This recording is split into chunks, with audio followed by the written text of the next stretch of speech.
ये environment and ecology का चौथा टॉपिक है। Western Ghats ecology expert panel, जो कि एग्जामिनेशन पॉइंट ऑफ व्यू से काफ़ी ज़्यादा इम्पोर्टेंट है। मेंस में भी आप इसका यूज कर सकते हो। क्या है? According to Madhav Gadgil committee या Madhav Gadgil, implementing the recommendations of the western Ghat ecology expert panel headed by it would have limited the scale of Kerala flood disaster। अगर इसको इम्प्लीमेंट कर दिया जाता माधव गाडगिल कमेटी के रिपोर्ट को, तो जो केरला में डिजास्टर, फ्लड से जो डिजास्टर आया था उसको मिनिमाइज किया जा सकता था, लिमिट किया जा सकता था। क्या था इनका रिपोर्ट? तो 2010 में union environment ministry setup the Western Ghats EEP, बार बार मैं फुल फॉर्म नहीं बोलूँगा, आप लोग ध्यान रखिएगा। EEP under ecologist Gadgil to recommend measures to protect the ecology and biodiversity of the Western Ghats. ठीक है, इट्स सबमिटेड, और 2010 में इन्होंने सेटअप किया और 2011 में इन्होंने रिपोर्ट दिया। बस यही है इसका कि क्या बोले। तो वेस्टर्न घाट्स जो है वो इंक्लूड करता है एरिया ऑफ 129,037 किलोमीटर स्क्वायर का, रनिंग अबाउट 1490 किलोमीटर फ्रॉम कहाँ से कहाँ, महाराष्ट्र से लेकर के तमिलनाडु तक। इतना किलोमीटर का एरिया में वेस्टर्न घाट्स आप लोग समझ सकते हो, जो इंडिया के मैप में वेस्ट साइड में है, इस साइड में महाराष्ट्र ऊपर, फिर तमिलनाडु, महाराष्ट्र से तमिलनाडु तक। It declared the entire Western Ghat as ecologically sensitive area ESA, ध्यान रखिएगा ESA।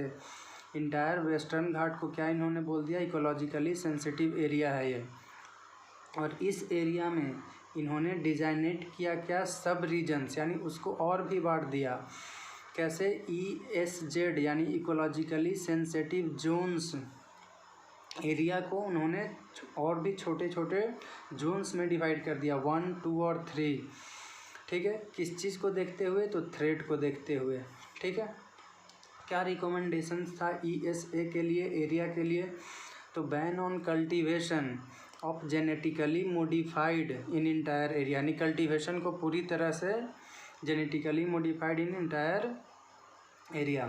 Phase out of all chemical pesticides with in 5 से 8 साल में। किसमें बैन करना है? ESZ1 और ESZ यानी जोन 1 और जोन 2 में cultivation of genetically modified in entire area, यानी इसको बैन करना था। ठीक है, स्ट्रिक्ट रेगुलेशन ऑफ टूरिज्म, यानी टूरिज्म पर स्ट्रिक्ट रेगुलेशन होना चाहिए।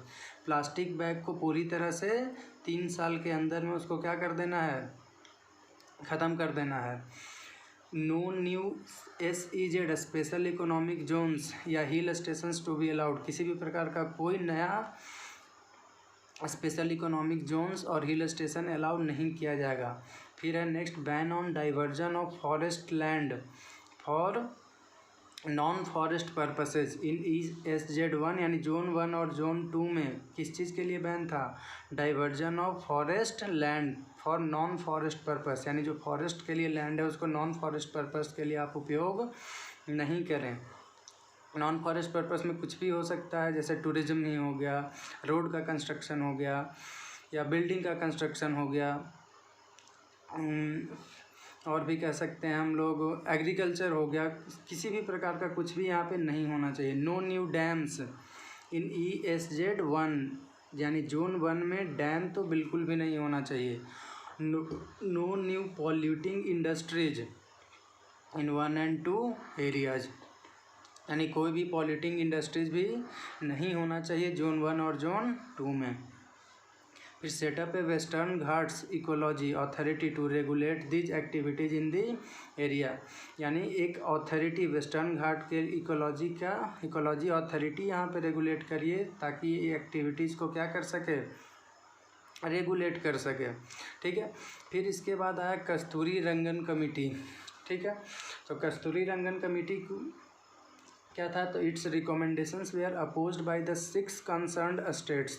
इनका जो रिकमेंडेशन था वो अपोज किया गया 6 कंसर्न्ड स्टेट के द्वारा subsequently environment ministry constituted a high level working group on Western Ghats under Kasturirangan to examine the Gadgil committee report.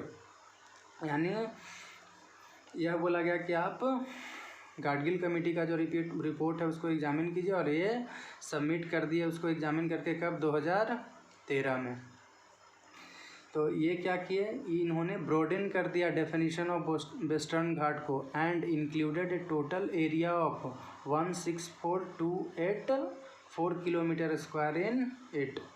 ठीक है, उनमें कितना एरिया था, तो उनमें एरिया था 129, इसमें क्या हो गया 164,284 kilometre square in it, and it then classified it as comprising cultural landscape and natural landscape। और दो हिस्सों में उसको क्लासीफाई कर दिया कि एक कल्चरल लैंडस्केप के लिए आप यूज़ कर सकते हो, दूसरा नेचुरल लैंडस्केप है, या cultural landscape and natural landscape, जिसमें 60% Western Ghat was cultural where human developments agriculture and plantations existed. यानी 60% जो है कल्चरल का, वहाँ पे आप ह्यूमन का सेटलमेंट करवा सकते हैं, एग्रीकल्चर कर सकते हैं, प्लांटेशन भी कर सकते हैं, और 40% बाद नेचुरल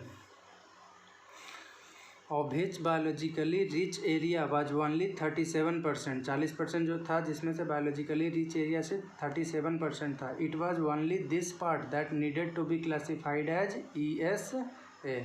ठीक है, रिकमेंडेशंस ESA का क्या क्या है उस पर अभी चर्चा कर लेते हैं।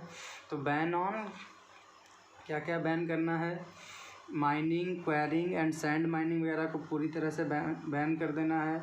No new thermal power plants, thermal power plant नहीं होना चाहिए क्योंकि इससे पॉल्यूशन ज़्यादा होता है, लेकिन हाइड्रो पावर प्लांट्स को अलाउ कर दिया विथ सर्टेन रिस्ट्रिक्शंस। ठीक है, ban on new polluting industries, नया पॉल्यूटिंग इंडस्ट्री जो भी होगा उस पर बैन है। Building and construction projects up to 20,000 kilometre square was to be allowed, लेकिन townships were to be banned. ठीक है, forest diversion could be allowed with extra safeguard. Forest diversion को इन्होंने अलाउ करा, लेकिन उसके साथ साथ कुछ एक्स्ट्रा सेफगार्ड होना अनिवार्य था। ठीक है, इम्प्लीमेंटेशन स्टेटस, कितना इम्प्लीमेंट हुआ, क्या हुआ, नहीं हुआ, उसके बारे में। तो 2017 में ये कुछ हुआ, देखते हैं क्या हुआ। तो union environment ministry notified an area of, ध्यान रखिएगा, 56285 kilometre square in Western Ghat as ESA। ठीक है, इतने एरिया को ही सिर्फ ESA के अंडर में रखा गया।